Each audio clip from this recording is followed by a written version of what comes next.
안녕하세요. 교통사고 전문 보상과 배상 TV입니다. 이번 사고에서 눈에 띄는 점 어떤 게 있을까요? 결국은 뒷차가 다 책임져야 되는. 명백하게 무과실이 나와야 되는 사고입니다. 안녕하세요. 교통사고 전문 변호사 장슬기입니다. 오늘 영상에서 설명드릴 보상과 배상 사례 중에 하나는요. 피해자가 오토바이를 타고 직진 신호에 따라서 정상 주행을 하다가 비보호 좌회전을 하던 트럭에 부딪히면서 하지가 완전 마비되는 영구장애를 입게 되신 분 사건입니다. 이 사고 같은 경우에는 일시 수입이랑 개호비, 향후 치료비, 보조구 비용, 위자료 같은 게 모두 다 인정되는 것도 중요했지만 사실은 과실 다툼이 있는 사건이어서 과실을 다투는 거에 중점을 뒀어요. 왜냐하면 이런 중상해 피해자 같은 경우에는 피해 금액이 10억이 넘는 경우도 있기 때문에 과실이 10%만 차이 나도 1억 이상 차이 나게 되거든요. 가해차량 보험사는 이 사고에 대한 과실을 주장할 때 피해자가 비보호 좌회전을 하는 트럭이 전방에 있음에도 불구하고 그대로 진행하다가 사고가 발생한 것이니까 피해자 과실이 30% 이상이 있다라고 주장을 했는데요. 보상과 배상에서는 이 교차로의 특징이나 오토바이의 제동거리 등을 모두 주장하면서 피해자 과실 15%로 판결을 받게 되었습니다.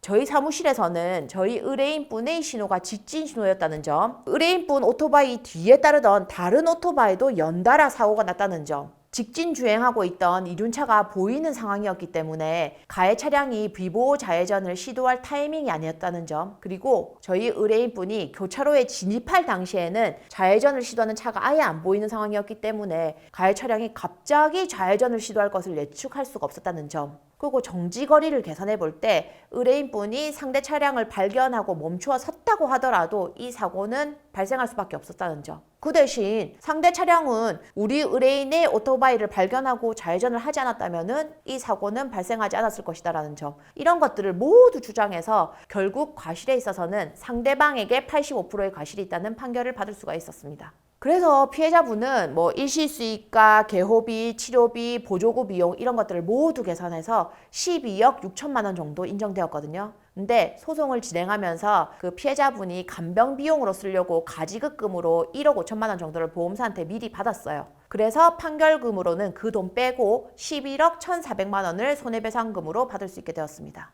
이 사건처럼 고액소송 같은 경우에는 과실이 10%만 차이 나도 1억 이상 차이가 날 수 있기 때문에 일시수익 청구나 간병비를 많이 받기 위해 노력하는 것도 매우 중요하지만 과실에 있어서도 5%라도 작게 나올 수 있도록 노력하는 게 매우 중요해요. 이 사건은 비보호 좌회전이 허용되는 교차로였고 상대 차량이 먼저 좌회전을 시도한 상태에서 저희 의뢰인분이 차에 부딪히는 이런 형태였기 때문에 과실에 있어서 좀 불리한 측면이 있었지만 우리 의뢰인에게 유리한 증거들을 제시하면서 저희 측의 과실이 작게 잡힐 수 있었다고 생각합니다. 이것처럼 과실 다툼이 있는 사건이나 손해액이 큰 중상해 사건 같은 경우에는 반드시 교통사고에 대해서 잘 아는 보상과 배상 같은 사무실에 맡기는 게 좋겠죠. 혹시 주변에 이와 유사한 사건에 대해서 궁금하신 분들이 있으시면은 주저없이 저희 사무실로 연락 주시면은 친절하게 상담해 드리도록 하겠습니다. 오늘 영상은 여기까지고요. 다음 영상에서는 더욱 유익한 주제로 찾아뵙겠습니다.